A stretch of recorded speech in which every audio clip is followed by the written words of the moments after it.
Mga kababayan, ang pambansang awit ng Pilipinas.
Good day, senior high school student of Summer Colleges Incorporated. So I am Miss Ella Cortan, your guidance facilitator for senior high school department.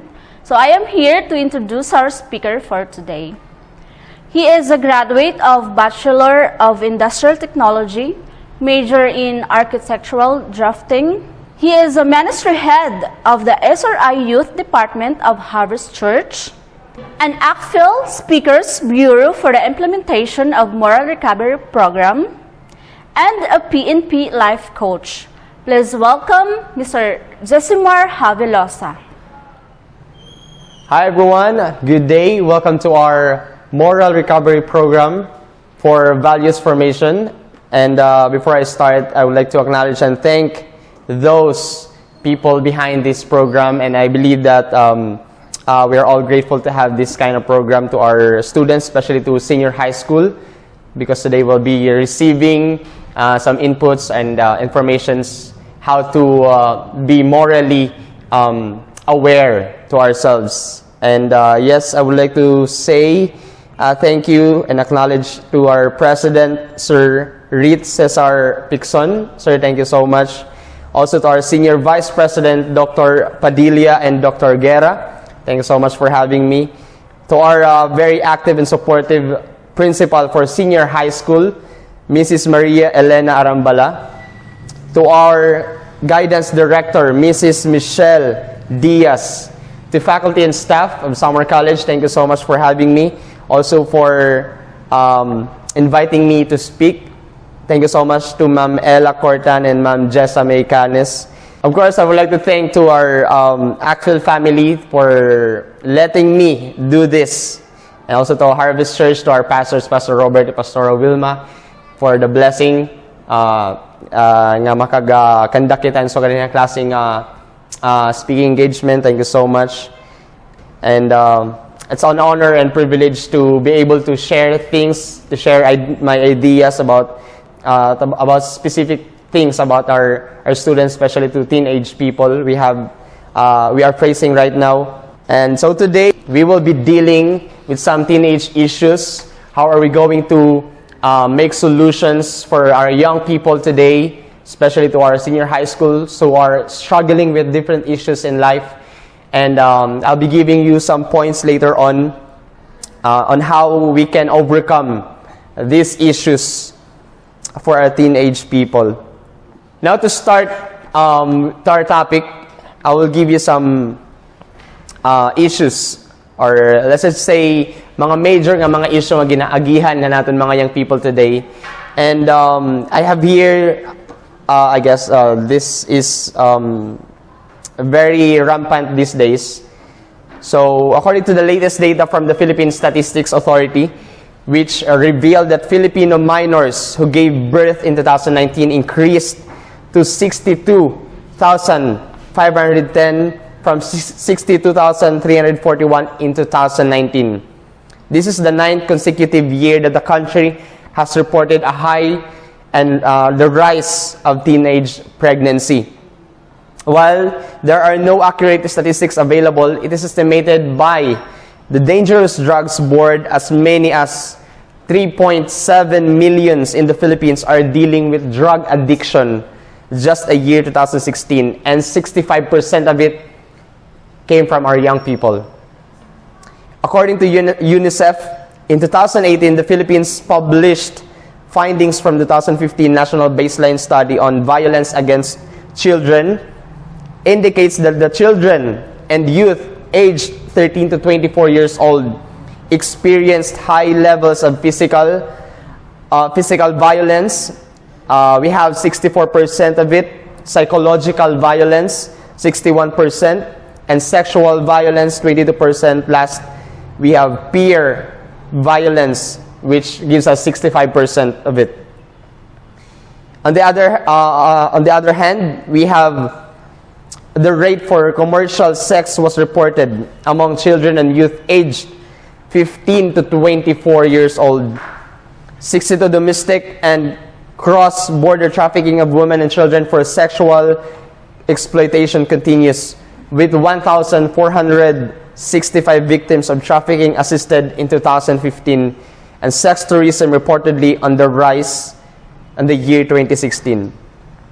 So as we can see, we should really deal with these teenage issues that we have right now. And we all know nga makakaapekto niyan future natin sa mga young people today. And knowing that we have these issues, we should not lose hope, because we believe that there's always way, there's always solution for every problem, for every issues in life. And I was thinking, what are those factors kung kaya na naabot ang puntohan sa mga teenage person hasog ganun yung mga iba-ibang klase ng mga isyu kinabuhi. I have here 6 reasons why these things happens to our young people today. Number 1, enjoyment. They think that these things will give them joy or happiness, but they don't realize na it is already leading them to destruction. Number 2, curiosity. Of course, our young people today are curious about things in life and about sensitive things in life. Number 3, we have lack of guidance from our families to the people who are accountable. They lack guidance. That's why they are subject to these issues. Number 4, poverty. Especially ninanabugo din ni drug-related cases. Katungod nga they reason it out now. This is the only way nga makaka-earn hiran money, which is not a good way for them to earn money. Number 5, wrong environment. So later on, I will give you a reason why wrong environment is not healthy for you. Number 6, the reason why teenage people today are engaging with these different issues in life, because of personal problems. Damula nga mga personal nga mga problema ang ginaagian na natin mga young people today. That's why they are really struggling and they need help from those people nga mga kabulig kaera. Now, in order for us to deal with these issues, we will try to focus on the solutions. Of course, the more we think about the solutions, the more nga makikita natin nga may progress and aton mga young people, they are developing themselves and they are already overcoming these problems na kinabuhi. And when everything and everyone fails, I believe that the only way for them to solve the problems is through God. I believe that God has ways where humans doesn't have. May mga pamagin Ginoo nga sometimes di rin naiisip ang tao. So today I will give you some ways or points how we're going to deal with these different issues in life. So I know that God allows situations and things in life to our young people today because God has a purpose. And diri tungod nga ginalaw ni Lord ang mga sugad ng klase nga mga issue or mga certain problems sa kinabuhi para ma-harm ang aton mga young people. In fact, diri Lord na nag-create hini nga mga butang.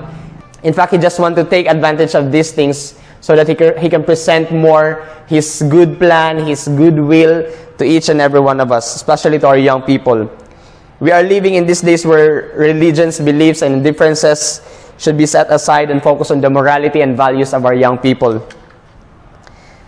With all of these teenage issues, I know that most of you are struggling about your future. Or let's just say you are still not sure what, labi na natin mga senior high school, siguro yan na, kapag kaya na, diri ka pa sure kung ano nga course na mo kukuha na pag-college. Diri ka pa decided kung ano nga kurso ni mo kukuhaon kapag college. And still now, you are asking to yourself kung anong maupay para imo. Well, one thing is for sure, God said in Jeremiah 29:11, "For I know the plans I have for you, declares the Lord, plans to prosper you and not to harm you, plans to give you hope and future." Kadagsignon, whether you choose a course nga wherein passionate kahit nga butang or bagan like lang nimo, whether kung bagan you are just being influenced by other people or by your family about that course, one thing is for sure is may daang Ginoo mao pay nga plano haton kinabuhi. Young people, senior high school, may damo pay nga plano haton ang Ginoo haton kinabuhi. Nasa didi, plans to prosper you and not to harm you. Plans to give you hope and a future. If you think nga because you are in the middle of these issues, like if you are in the middle of a teenage pregnancy issue or drug addiction or physical or psychological abuse, if you think that you are in the middle of that issue or problem na kinabuhi, know that God has a promise for you that He will give you hope and a bright future. And never think nga may mga butang ay mo kinabuhi nga diri mo na kaya mahimo. Of course, we can still do things. It only depends kung paano natin i-accept atong kinabuhi nga these struggles, these problems that we have right now is just part of the success nga gipi-prepare ni Lord para aton kinabuhi. And always remember that when you do a thing, it's not just you who are doing it, but with the guidance of God, nahihimo mo nga tanan nga butang. Now in Philippians 4 verse 13, it says, "I can do all things through Christ who strengthens me." So nasa rin I can do, kaya ko mahimo ang mga butang, nahihimo ko ang mga butang, pinaagihan kusog, nga ginahatag ang Ginoo aton. Karong singon, diri lang imo ideas, diri lang imo kusog, diri lang imo talent, and magdadarhay mo success.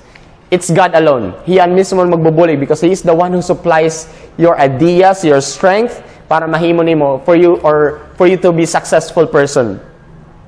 Now, is there anything that you know that you should be doing? If we can just evaluate ourselves. Ano ba itong butang nga bang gusto nimo himo na mo kinabuhi in the near future? Ano itong butang nga makasaring ka nga if I'm going to choose this course, I will be successful, I will be an excellent person with this. What is that thing nga mo gusto nimo himo na kinabuhi? You feel strongly about doing this, but for some reason, you just don't believe that you can do this. Nakahaibahay mo mind, kaya ni mo, pero later on, baga nakapaisip ka nga, baga hindi ko na kaya. Alright? So you have to evaluate yourself. What are the possible reasons why you can't do such things? So, sirin pa nga niya, hangatan lang yung problema, may dagod talaga isakto, nga tama nga pamaagi. So if we are trying to escape from struggles, from issues sa aton pagiging isa nga young people, why not choose the right way? Why not choose the good way for us to overcome it? iglulong naton kalugaringon ng mga drugs or anything maaram kang makurobay mo, why not choose to do what's right? Why not choose to study well? Di ba? Di rin mo tagan pressure ni mo kalugaringon nga I have to be maging usang perfect nga anak, maging usang perfect nga student. You just have to study well and do your part.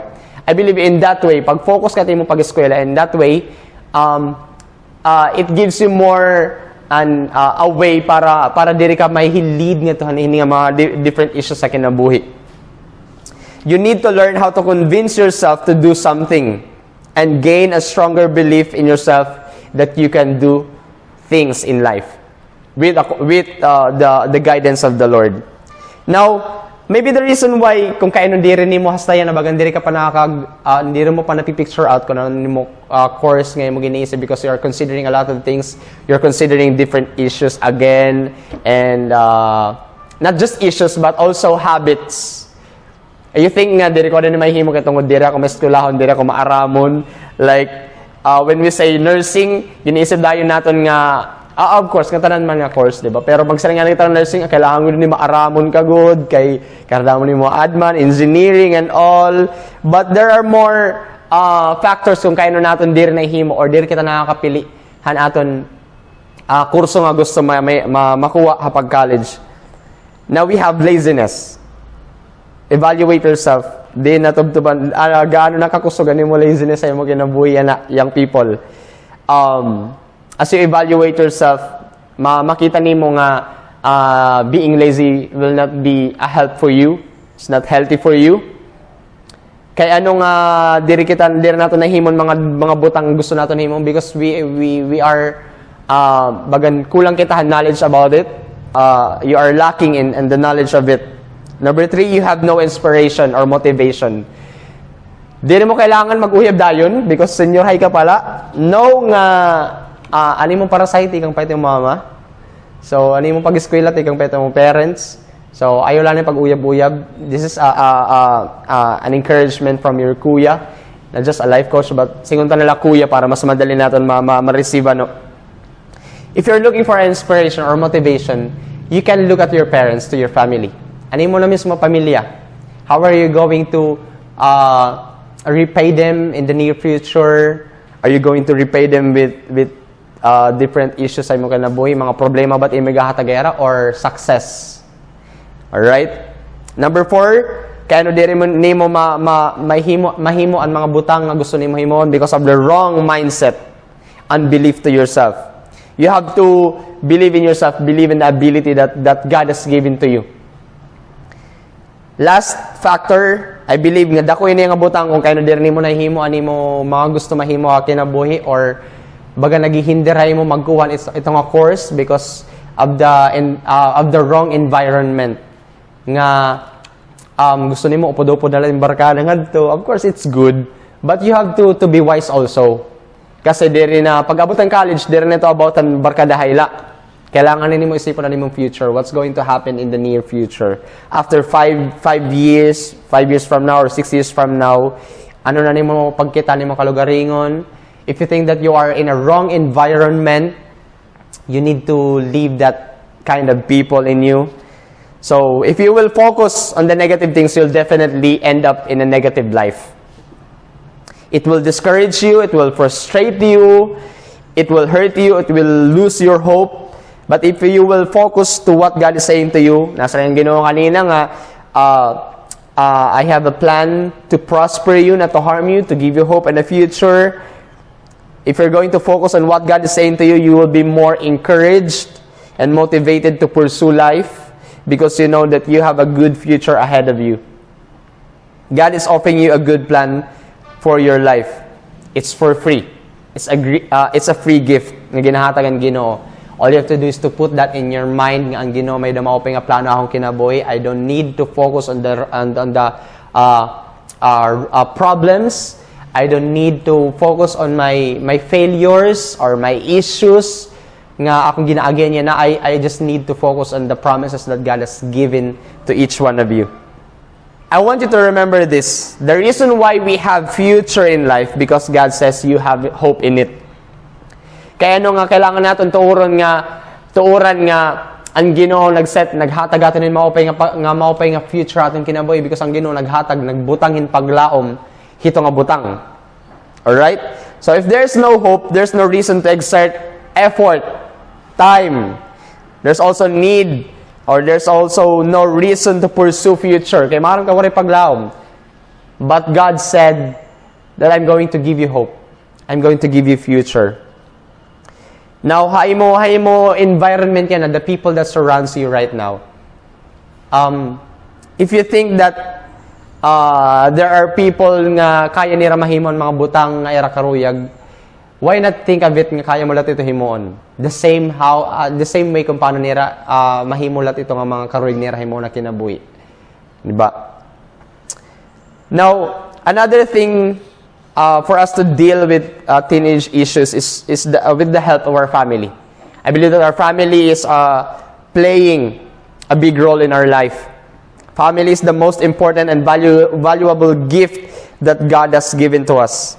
It is the first relationship of a person to have. Because in the family, there's belongingness, there's support, there's encouragement, there's value. Ang kailangan natin kitaon nga pamilya may gusto ka dito nga klase nga ginahatag, gina-offer aton kinabuhi. These are the people who you can count on, whom you can share your problems and your success. If you think nga hada ka na nimo hada kat kasagsagan or hada kat kabut nga nit mo struggle yan, you share it with your family because wala iba nga mabulig haimo, wala iba nga magsusuporta haimo kundi nimo pamilya mismo. What family means to us is love, and that will always be people who are always there for us through good times and bad times. It's all about support, encouragement, and understanding, hope, comfort, advice, faith, ideas. Pwede natin ito makuha ating pamilya. These things are all important to us because it makes us feel secure and happy, regardless of what is going on in your life right now. This is one of the main reasons why the family is important in our life, and we need to value it. Now, family provides a setting of personal growth. They are the source of our help and hope, solution. Kung sa tingin mo, di rin mo na mabiling ng solution na gawas, maybe God is leading you to go back to your family. Balik ikaw ay mong pamilya. God is using your family for creating solutions with your problems. Do not allow, ayaw pagtuguti nga ma-overwhelm ka mga problema kinabuhi without knowing the solutions. And I believe that your family is one of those solutions nga pwede nimo i-embrace in the middle of those issues. Spending time with family shows individuals the value of life, love, appreciation, and open communication. We all know this verse in Exodus chapter 20 verse 12. Usain niya mga kumbaga kung nag-attend ka mga Bible studies or bata ka pa, naka-encounter ka na hininga verse.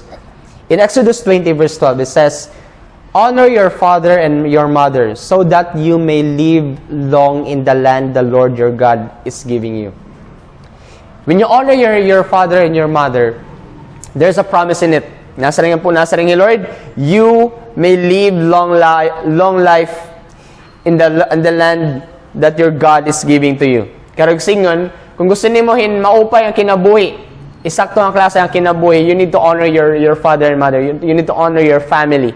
Because you know nga kung may daman mga tao nga number one nga magga-guide haimo, that's your parents. Ito responsibility, that's their accountability to guide you and to encourage you to live a life that's meaningful, maging successful kayo mo kinabuhi.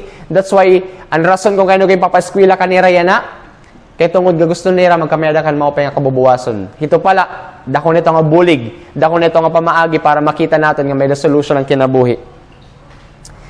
That's how our family important aton kinabuhi. Next, how we're going to deal with some teenage issues. Our friends matters also. They are the people whom you like and enjoy being with. People who helps you, supports you, and people who are attached to one another. Magsaringan kita mga sangkay, these are the people you are most favored. These are people who are also makakasaring ka nga ano man na klase ang kinabuhi. If you think that you have a right people and you right friends, makakasaring ka nga diri ka babayanan ng mga sangkay. Alright? Now, there's a quote that says, "Tell me your friends are and I will tell you who you are." Maybe some of us magdi-disagree, but it has always been proven nga kung hino ni mga kaupod, that describes also you. Di rin nato nito matatakasan, kaya tungod nga, labi na nga, we are living in a world where judgment comes first before realize things anay. So kung hirahino ni mga kaupod yun ang mga panahon, try to evaluate, hirahino ni mga sangkayan na are they a good influence or are they a bad influence sa imo kinabuhi? Evaluate yourself, Luat. What's going on with your life right now? The people you go with will also be the people you grow with. So if your friends are bad influence, you'll end up also a person in the same way. If your friends are bad influence, you'll end up also that kind of person. In the same way, if you are surrounded by good and right friends, you'll also have right living. It's just a matter of environment, circle of friends. Kailangan maging wise kita pagpili natin mga kasangkayan. If you think nga ni mo mga sangkayan na nabulig iti mo module, iti mo pag-aram, that's a good one. You need to treasure it, you need to keep it. Maram ka nga, ni mo mga sangkay, yan na is, bagan ang gininistoryan is puro success. You need to be with these people. Ayaw pagbayay. Because they are the one nga makakabuligay mo to overcome problems at the same time to succeed in life. Now, according to studies, listen to this. Now, according to studies, people without friends are more likely to die an early death. Alright? So, you need to choose right people in your life. For you to have a long and happy living, you need to have people who will stick with you through thick and thin. Ito nga diri ka babayaan good, magkadordiano. So we need to realize that friends has a big impact into our lives, whether it be good or bad. We need to be more careful in choosing our friends. Kasi sometimes, may mga, let's admit it nga, ang mga young people natin today are more close ha mga sanggay kaysa ang pamilya. So, kung magiging close ka naman ang mga sangkay, pilihan na lang tama. Okay? Pero mas maupi lagi maging close kayo mo family. Mas maupi maging family-oriented ka lagi.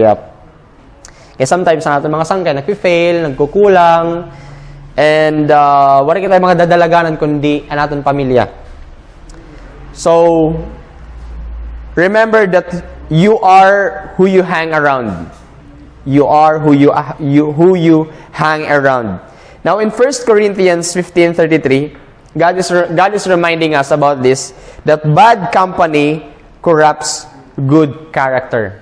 So, bisan pag-aano ka nga makasaring ka nga buotan ako, pero kung ano mo mga kaupod, maglain na tao, di ba? Or mga bad influence, diri ka makakaiwas, diri ka makaka-escape ang judgment ng tao, nga ikaw liwat magiging malain nga tao. Kaya ano, kaya mo mga kaupod, diri siya.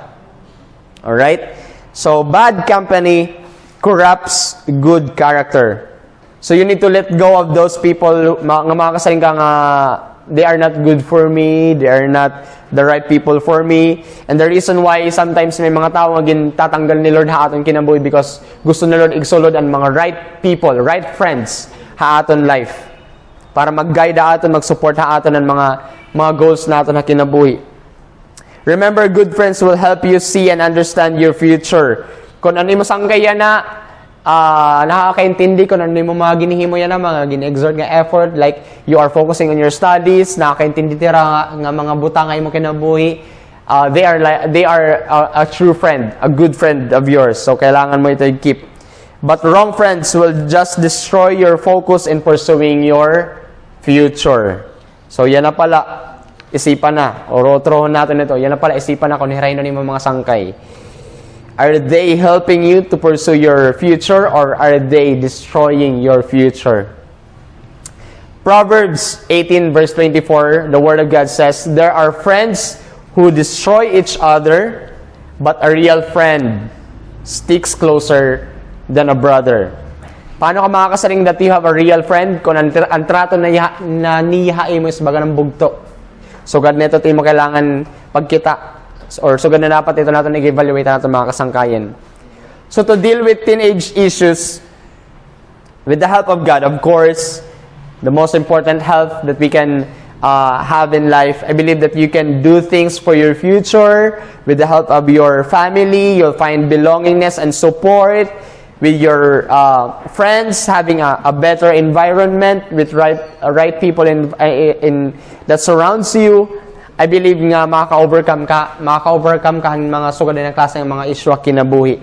And in that way, mas magkakameda kayong paglaom nga pag-abothan time, magiging successful ka nga person. Yan na pala, I would like to encourage you to not lose your hope for your future. Kaya ang Ginoo ginhatag neto ni ihain mo. This all can happen when we understand our relationship with God, our family, and friends. Also believing in your abilities and capabilities. So I hope that these points, those points that I have given you, makabuli kayo para makarecover kita kinabuhi. It's never too late nga para makabawi kita atong kalugaringon. So if you think nga you're still in the middle of your struggle, again, I would like to remind you that there's still hope. May da pa solution. May da pa maupay nga plano ang Ginoo para mo kinabuhi. Because your struggle, your issue is nothing compared to what God has set for you, to what God has promised for you. So I hope that helped you today. And again, it's an honor and privilege to be able to speak with you and share my thoughts about this certain topic.